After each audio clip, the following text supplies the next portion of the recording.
Всем привет! Итак, после острова Лангкави я вернулся на материковую часть Малайзии, чтобы перебраться на еще один остров – Пинанг, а точнее в его столицу – Джорджтаун, исторический центр которого включен в список всемирного наследия ЮНЕСКО наряду с Малаккой. На знакомство с ним у меня было 1,5 дня. Город большой, но первое, что мне бросилось в глаза – это лютейшие пробки. Плотный трафик начался еще на материке, перед въездом на огромный мост на остров.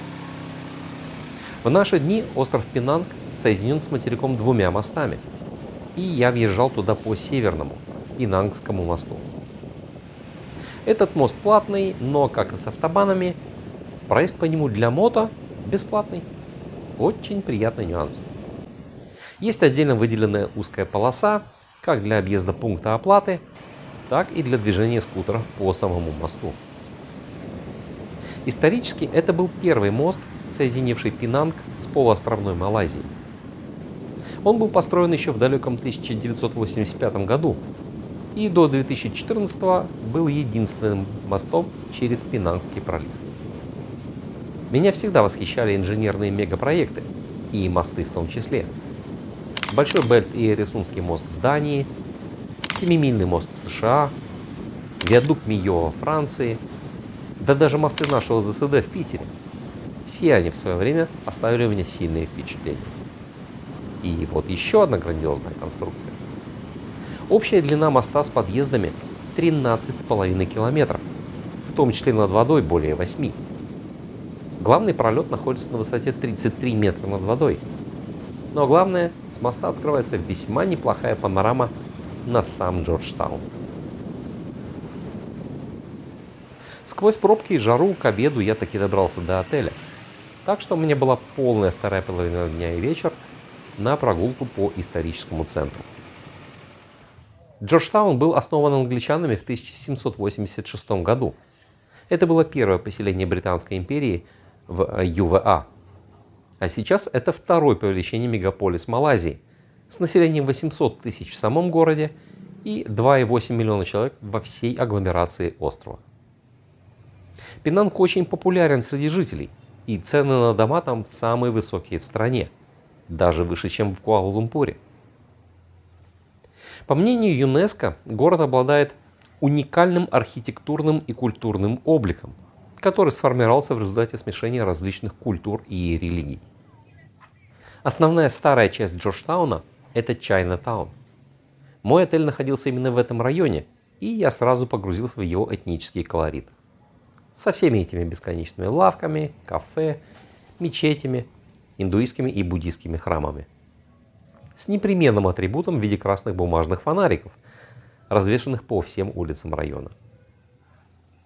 Еще Джорджтаун известен своим уличным искусством. Причем граффити и стрит-арт поддерживаются на уровне правительства. В 2013 году муниципальный совет пригласил художника Эрнеста Захаревича, уроженца Литвы, который создал серию произведений под названием «Зеркала Джорджтауна». И, пожалуй, самый известный стрит-арт города – «Мальчик на велосипеде» этого художника. Рядом с ним постоянно тусят туристы, даже в ночи.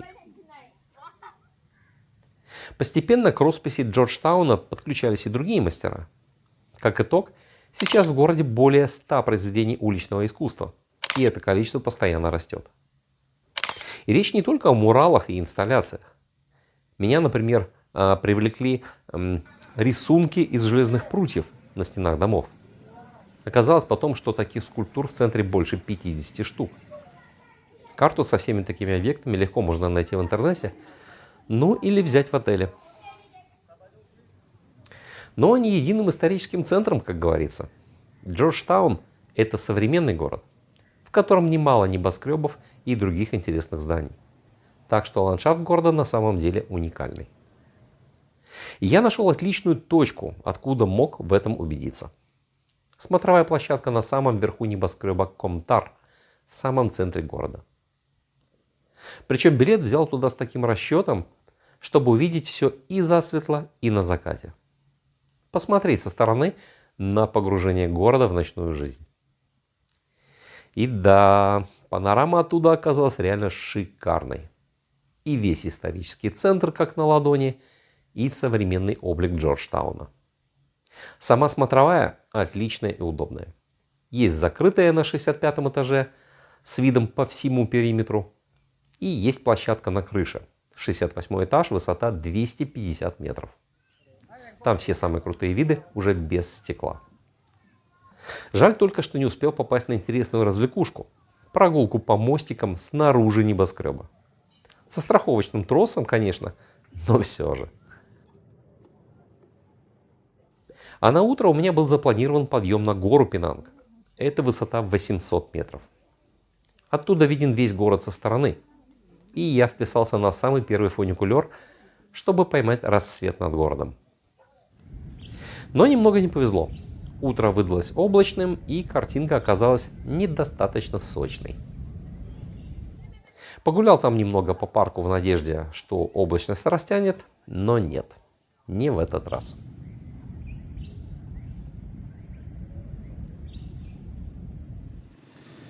А затем я сделал одну ошибку. Недалеко от подъемника на гору находится буддийский храмовый комплекс Кеклокси. Очень красивое и аутентичное место. По-хорошему туда надо было поехать сразу после спуска с горы, но я решил сначала сгонять позавтракать в отель. И попал в жесткий трафик. Причем не столько из авто, сколько из скутеров и мотиков. Интересный опыт, но повторять не очень хотелось. Решил, что, возможно, скатаюсь к храму ближе к вечеру. А в итоге забыл совсем про него и туда не вернулся. Потому что опять погрузился по полной в колорит Чайна-тауна. Кстати, на моем YouTube-канале остались трансляции прогулок по историческому центру в этот день. Гулял с включенной GoPro на груди. А еще Джорджтаун является гастрономической столицей Малайзии. Так что грех будет не рассказать о своем опыте в этой части. Ресторанов в историческом центре очень много, но не все из них есть на Google картах. Причем в некоторые из них я видел очереди даже днем. Режим работы большого числа заведений днем до 3 часов, потом перерыв, и заново открываются где-то в 18:30. В день приезда я ограничился курицей карри в каком-то индийском ресторанчике рядом с отелем. А уже 27 декабря днем я зашел в ресторан малазийской кухни. Попробовал салат гадо-гадо, фишка салата в арахисовом соусе, и мири-бус уданг, острая лапша в томатном супе с креветками и овощами. Вечером сначала пролетел с очень колоритным китайским рестораном с кухней азиатский фьюжн. Не было свободных мест вообще. Так что просто пошел наугад, смотря по сторонам. Рядом оказался обширный азиатский фудкорт, в котором были кухни, наверное, всех стран Юго-Восточной Азии. Но в итоге я ушел дальше и нашел один очень демократичный китайский ресторанчик, при этом с очень высоким рейтингом. Там я взял солено-сладковатый и при этом островатый, слегка поджаренный тофу. Очень интересный вкус. А пока гулял после обеда, занесло меня к одной весьма необычной пожарной станции. Это хоть и историческая, но по-прежнему действующая служба.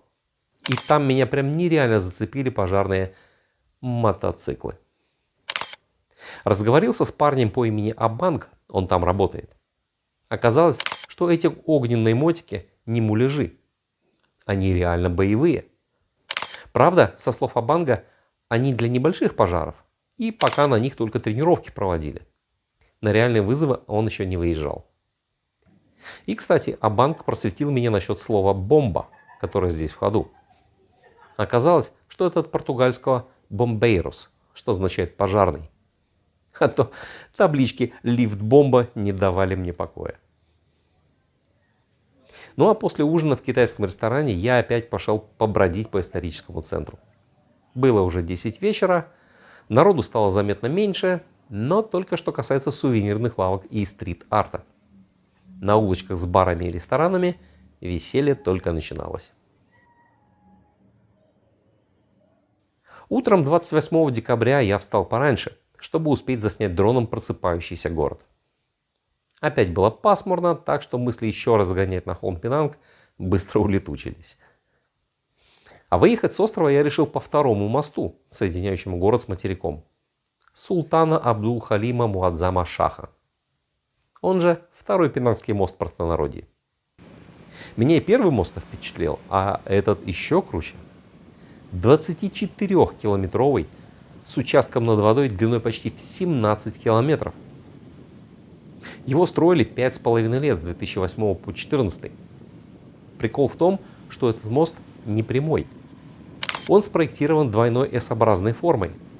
По геологическим причинам, для снижения ветровой нагрузки, ну и для безопасности движения. И он тоже платный для всех, кроме мотоциклистов. Тут еще в чем фокус. Оба моста платные только на въезд на остров. Обратно на материк можно выехать просто так. От Джорджтауна до Куала-Лумпура всего 400 километров. Но по пути у меня была запланирована еще одна остановка. Куала-Селангор. Но это уже другая история.